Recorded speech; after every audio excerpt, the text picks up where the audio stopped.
Hello good morning नमस्कार। मैं Ankit Singh science और टेक के इस यूट्यूब ऑफिशियल चैनल वर्नेक्स में आप सभी का स्वागत करता हूं। चलिए इसमें स्टार्ट करते हैं। एलिमेंट्री कैनाल, हिंदी में इसको बोला जाता है आहार नाल। कुछ बेसिक इंफॉर्मेशन मैं आपको डाइजेस्टिव सिस्टम यानी पाचन तंत्र के बारे में दे चुका हूं, तो यहां से कुछ डायग्राम के जरिए समझने की कोशिश करेंगे। तो पहले बात करते हैं एलिमेंट्री कैनाल की। तो जैसा कि आप डायग्राम देख पा रहे होगी, तो आप ऊपर की तरफ ध्यान दें, तो ये जो कहलाता है इसको बोला जाता है माउथ, या इसी को बोला जाता है ओरल ओरिफिस। और नीचे आप देखें जो एनस जो आपको दिखाई दे रहा है, हिंदी में इसको बोलते हैं, हिंदी वाले बोलते हैं गुदा। तो यहां से लेकर यहां तक की जो डिस्टेंस जो होती है, इसी डिस्टेंस को बोला जाता है क्या, एलिमेंट्री कैनाल। एलिमेंट्री कैनाल, जिसको देखो मैंने यहां पर बताया हुआ है। तो मैंने बोला कि एलिमेंट्री कैनाल, इसी को बोलते हैं गैस्ट्रो इंटेस्टाइनल ट्रैक्ट, इसी को बोलते हैं गट। तो आप एक ही याद रखना, एलिमेंट्री कैनाल हिंदी में इसको बोलते हैं क्या, आहार नाल के नाम से इसको जाना जाता है। इसकी जो लेंथ होती है देखो 8 से 10 मीटर। क्यों होती है? क्योंकि अब देखो ये ओरल कैविटी माउथ से लेके ये ईसोफेगस होते होते ये स्टमक हो गया, आगे पहुंचा तो स्मॉल इंटेस्टाइन हो गया, होते होते छोटी आंत बड़ी आंत होते एनएस तक की डिस्टेंस है ये। तो इसकी दूरी कितनी होती है या लंबाई कितनी होती है? ये होती है 8 से 10 मीटर। बहुत बहुत काम का मतलब इस एलिमेंट्री कैनाल में सारे के सारे ऑर्गन इंक्लूड हो जाते हैं, मतलब पूरा डाइजेस्टिव सिस्टम इसमें समाहित हो जाता है। वैसे ही देखो मैंने यहां पे लिखा है कि it begins with oral orifice, मुंह से स्टार्ट होती है और डिस्टली ओपन्स आउटसाइड। कहां जाकर खुलेगी ये? तो एनाल ओरिफिस, या इंग्लिश में इसको बोलते हैं क्या, एनस, से हिंदी में बोलते हैं गुदा द्वार में जाकर ये खुलती है। तो ये तो क्या है इसमें एलिमेंट्री कैनाल, जो कि मैंने आपको इसमें बताया। आगे की तरफ हम ध्यान देते हैं। जैसा कि मैंने आपको बताया था डायग्राम में वक्कल कैविटी, तो अब देखो वक्कल कैविटी हिंदी में बोलते हैं क्या, इसको मुख गुहा के नाम से जाना जाता है। देखें भाई, वक्कल कैविटी, इसको मुख गुहा के नाम से जाना जाता है। अब देखो, अब जो माउथ जो होता है, मुंह जो होता है, इसकी दो ओपनिंग होती हैं। पहली ओपनिंग सामने से जो होती है इसको आप क्या बोलते हो, माउथ बोलते हो। और दूसरी ओपनिंग जो अंदर जाके ईसोफेगस में खुलती है, जिसको आप जानते हो किस नाम से, फॉसेज। ये बात को समझ में आ रही है? तो माउथ जो होता, सपोज आप मेरी तरफ भी आप ध्यान दोगे तो यहां भी आपको दो ओपनिंग दिखाई देंगी। पहली ओपनिंग ये सामने वाली, इसको आपने क्या बोल दिया, ओरल ओरिफिस। और पीछे वाली ओपनिंग जहां पर जाकर खुलेगी, कहां पे, ये ईसोफेगस में जाकर ये खुलेगी। तो वक्कल कैविटी में दो ओपनिंग आपको देखने को मिलेगी। तो एंटीरियर मोस्ट पार्ट क्या होता है, इसको आप बोलते हो क्या, फेस। ये देखो ये लिखा हुआ है ओरल ओरिफिस। और डिस्टली जो ओपन होती है, पीछे वाला भाग जो कहलाता है, इसको अपन क्या बोलते हैं, ये फॉसेस कहलाता है। तो मैंने पिछले लेक्चर में आपको ये बताया था, तीनों मसल्स के बारे में मैंने चर्चा की थी। कौन कौन से? मेसेटर्स मसल, टेरिगॉइड और बक्सीनेटर। तो मैंने बोला था मेसेटर क्या काम करता है, इस लोअर जॉ को ये ऊपर उठाता है। टेरिगॉइड का काम करता है इस निचले जबड़े को नीचे की ओर ढकेलता है। और जबकि बक्सीनेटर जो होता है, आपको जो फेशियल एक्सप्रेशन जो है यहां पर ये प्रोवाइड करता है। तो मेसेटर के बारे में मैंने पिछले लेक्चर में आपको बताया भी था। इसको बोलते हैं क्या, स्ट्रॉन्गेस्ट मसल्स, हिंदी बोलते हैं क्या, ये सबसे मजबूत मांसपेशी होती है।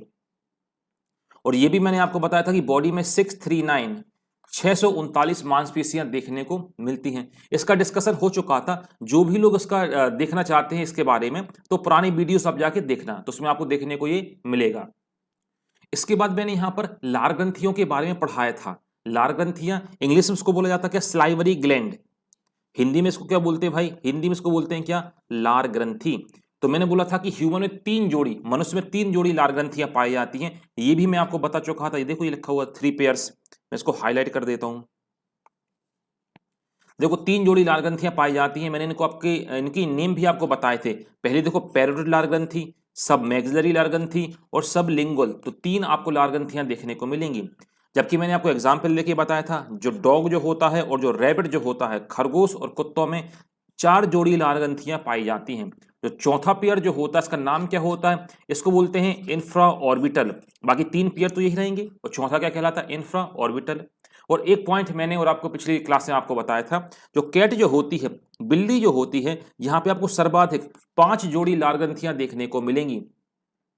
तो यहां से क्वेश्चन भी बन जाता है क्या, कि देखो लिखा है मैक्सिमम इन एनी मैमल्स, किसी भी स्तनधारी में सर्वाधिक लार ग्रंथियां कितनी होती हैं।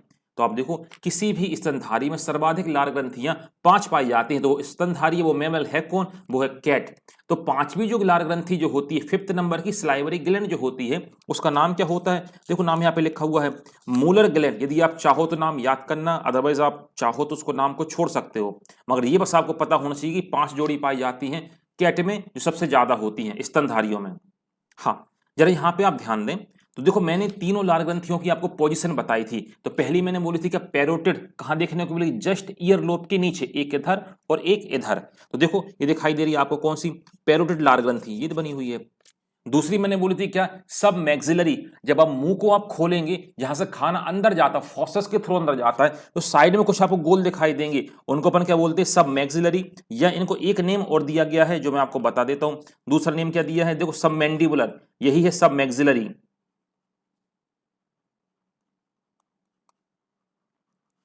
ये कहां देखने को मिलेगी, जो फॉसेस जो होता है, जहां से खाना कहां पहुंचेगा, सपोज ये हो गया ईसोफेगस, ये होगी आपकी क्या, आहार नाल।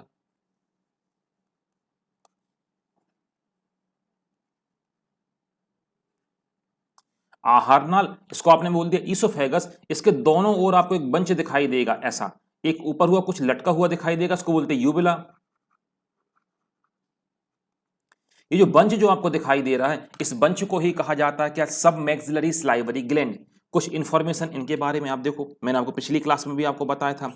जब पैरोटिड लार ग्रंथि में इंफेक्शन होता है, कौन सा इंफेक्शन होता है भाई, ये वायरल इंफेक्शन यदि हो जाए, विषाणुओं के द्वारा यदि इसमें संक्रमण हो जाए, तो एक डिसीज होती है, मैंने पिछली वीडियो में चर्चा की थी, इस डिसीज का नाम होता है मम्स, यदि आपको याद आ रहा हो तो।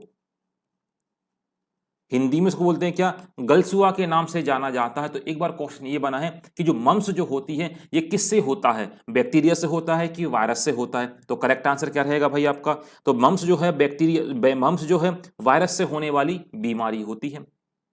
वैसे आप देखें, ये दिखाई दे रही, ये है क्या, सब मैक्सिलरी सलाइवरी ग्लैंड, ये जो है। जब इसमें इन्फेक्शन होगा, तो देखो अब इसमें इन्फेक्शन होगा, संक्रमण होगा, तो इसमें इन्फ्लामेशन हो जाएगा, सूजन आ जाएगी। जैसे सूजन आ जाएगी तो उसका साइज क्या हो जाएगा, बढ़ जाएगा। जब भी आप खाना निगलोगे, तो दोनों ओर क्या लगेगा, दबाव लगेगा। आपने सुना होगा कि टॉन्सिल्स बढ़ गए हैं। दरअसल टॉन्सिल्स क्या कहलाते हैं भाई, ये सब मैक्सिलरी सलाइवरी ग्लैंड में इन्फेक्शन हो गया, जब भी कोई भी आप चीज निगलोगे तो क्या होगा, इसके ऊपर दबाव लगता है, तो इसी को आपने क्या बोल दिया, टॉन्सिल्स का बढ़ना। चलिए बहुत बढ़िया। ये देखो, ये जो लार ग्रंथि आपको दिखाई दे रही हैं, और थर्ड लार ग्रंथि जो मैंने आपको बताया था वो कौन सी होती है, और थर्ड लार ग्रंथि जो आप देखो मैंने आपको बताया था पिछले लेक्चर में, ये कहलाती क्या, सब लिंगुअल। सब लिंगुअल कहां देखने को मिलेगी, जस्ट बिलो द टंग, जीभ के नीचे लार ग्रंथि पाई जाती है, इसीलिए इस रीजन को अपन क्या बोलते हैं, सब लिंगुअल रीजन। तो ड्रग डिलीवरी सिस्टम का एक अपने पास एक रूट और अपने को मिल जाता है, कौन सा, सब लिंगुअल ड्रग डिलीवरी सिस्टम। अब सब लिंगुअल क्यों होता है, थोड़ा सा मैं आपको बेसिक जानकारी इसके बारे में आपको दूंगा। यदि मैं बात करूं, एक होता आर्टरीज, एक होता वेन्स, एक होता धमनी और एक होता सिराएं। तो यदि मैं बात करूं कि जो सिराएं जो होती हैं सबसे नजदीक त्वचा में, सबसे नजदीक ये कहां से गुजरती हैं, यदि मैं आपसे बात करूं जो वेन्स जो होती हैं, सिराएं जो होती हैं, ये सबसे नजदीक त्वचा में कहां से गुजरती हैं, तो इसका करेक्ट आंसर क्या होता है, जस्ट बिलो द टंग। जीभ को कुछ इस तरीके से आप फोल्ड करके देखिए ऐसे, तो अब कुछ आपको नीला नीला दिखाई देगा, पतली सी एक लेयर बस आपको दिखाई देगी बस। तो यही आपने रीजन क्या बना दिया, सब लिंगुअल रीजन। कुछ ऐसी ड्रग होती हैं जैसे नाइट्रोग्लिसरीन वगैरह की, जो हार्ट पेशेंट वगैरह को, जो हार्ट पेशेंट वालों को दी जाती हैं, उनको जस्ट जीभ के नीचे रखा जाता है, वो सीधी एब्जॉर्ब होके ब्लड में आ जाती है। तो इसलिए एक सिस्टम अपने क्या बना दिया, ड्रग डिलीवरी सिस्टम का, सब लिंगुअल ड्रग डिलीवरी सिस्टम। चलिए इसमें आगे की तरफ बात करते हैं। यहां पर मैं चर्चा करना चाहूंगा टंग, हिंदी में इसको बोला क्या जाता है, जीभ। ये सभी को पता होगा जीभ। अब जीभ में देखो, अब दो एंड आपको दिखाई देंगे, एक होगा एंटीरियर एंड और एक होगा क्या, पोस्टीरियर एंड। एक होगा आगे वाला भाग और दूसरा क्या कहलाता है, ये पीछे वाला भाग कहलाता है। ये एंटीरियर एंड ये क्या होगा, ये होता फ्री, तब तो अपन देखो बोल पा रहे हैं। और जो पोस्टीरियर जो एंड जो होता है, यह एक बोन होती है, ये जो बोन है ये हायोड बोन, नाम आपने सुना होगा यदि, हायोड हड्डी। तो ये हायोड हड्डी से क्या होती है, जीभ जुड़ी हुई रहती है। तो ठीक है, यही लिखा हुआ देखो, ये टंग इज हाईली मोबाइल। ठीक है, हाईली मोबाइल मतलब अति से ज्यादा चलायमान। देखो लगातार फड़फड़ा रही है, देखो मैं लगातार आपसे बात कर रहा हूं, तो हाईली मोबाइल है। मस्कुलर स्ट्रक्चर, ठीक है, मांसपेशी की बनी हुई संरचना है, इस अटैच्ड पोस्टीरियरली, जो कि पीछे से जुड़ी हुई होती है, किससे, हायोइड बोन के सहारे ये जुड़ी हुई होती है। और इसका एंटीरियर एंड जो होता है, प्रारंभिक भाग क्या होता है, ये स्वतंत्र होता है या फ्री होता है। बात में आपको समझ में आई। तो यहां से एक क्वेश्चन ये पूछा है कि हायोइड बोन के बारे में, तो उसके बारे में थोड़ी सी चर्चा मैं आपको कर देता हूं। Hyoid bone, only bone of the body which is not connected to any bone which is surrounded by muscles. जो हायोइड हड्डी जो होती है, शरीर की एकमात्र ऐसी हड्डी होती है जो किसी दूसरी हड्डी से जुड़ी हुई नहीं होती है। तो क्या होती है, विच इज सराउंडेड बाय मसल, से मांसपेशियों से घिरी हुई रहती है। सपोज किसी की जीभ को पकड़ के मैं खींचूंगा ना, तो ये हायोइड हड्डी सहित जीभ बाहर आएगी। ये आपको देखने को मिलेगी कुछ इस तरह। ये देखो, आप इसको प्रेस मत करना, आप इसको हल्का सा हाथ रख के कुछ दबा के बोलने की आप कोशिश करना। तो ये हायोइड हड्डी में देखो आपको मूवमेंट आपको दिखाई देगा, कुछ ही ऊपर नीचे होते हुए दिखाई देगी। तो इसका मतलब ये होता है कि जो बोन इसका मतलब है कि जीभ जो है हायोइड हड्डी से जुड़ी हुई होती है। और हायोइड हड्डी की विशेषता क्या होती है, the only bone of the body which is not connected to any bone which is surrounded by muscles. इस शरीर की एकमात्र ऐसी हड्डी होती है जो दूसरी हड्डी से जुड़ी हुई नहीं रहेगी, ये मांसपेशियों से घिरी हुई रहती है। यदि आप देखोगे हायोइड बोन को, आप देखोगे, यदि आप मेल में देखोगे तो ये आपको बहुत प्रोमिनेंट आपको दिखाई देगी, उभरी हुई दिखाई देगी, क्योंकि यहां पर एक हार्मोन निकलता मेल में, टेस्टोस्टेरोन, उसके इन्फ्लुएंस में इसका साइज बढ़ जाएगा, वो तीखी सी नुकीली सी आपको दिखाई देगी।